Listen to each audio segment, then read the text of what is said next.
Thank you. I'll avoid touching the podium.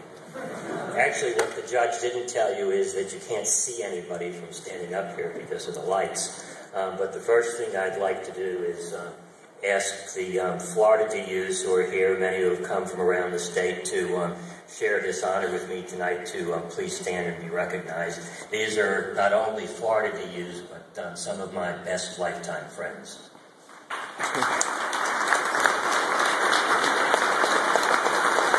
Undergrads can stand up too.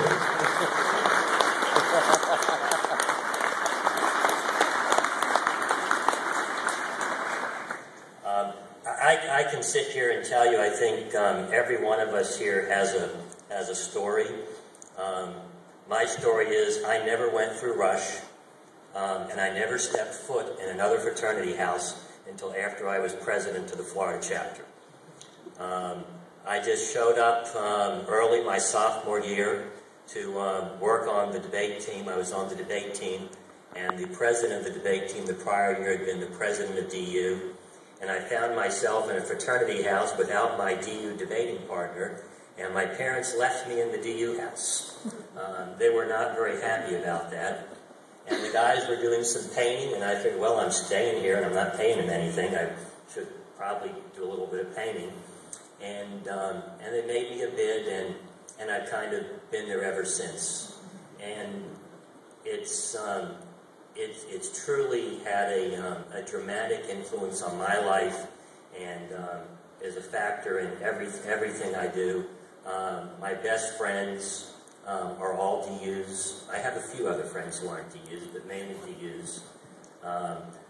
My wife, I'd like to introduce my wife, Maxine. My sons, Eli, David, and Matthew, over there.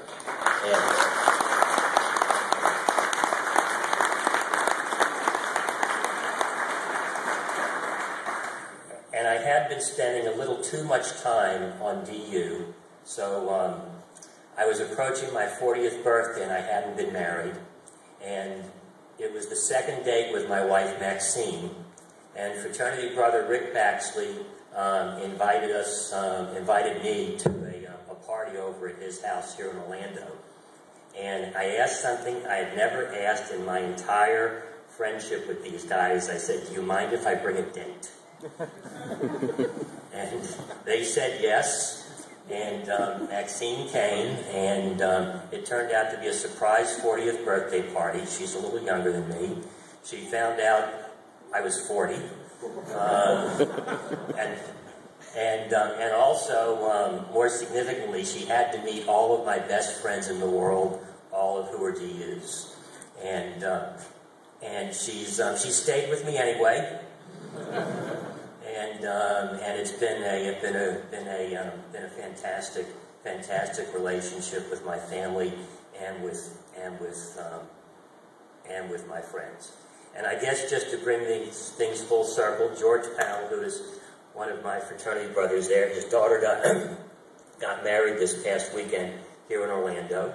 And of course, there were a lot of DUs at the wedding. And I didn't remember the math too well, but we were hanging around, and all of a sudden, one of my fraternity brothers walks up, and half of the surviving members of my pledge class of fall of 1970 were at the wedding of George Powell's daughter, which was pretty amazing. So what I would encourage each of you is do your best as undergrads, stay with the fraternity when you graduate. I assure you, the harder you work, the more you'll get out of it. These guys up here are wonderful. Many of them I served on the board with, and I'm just so proud and so appreciative to have this great honor. Thank you very much.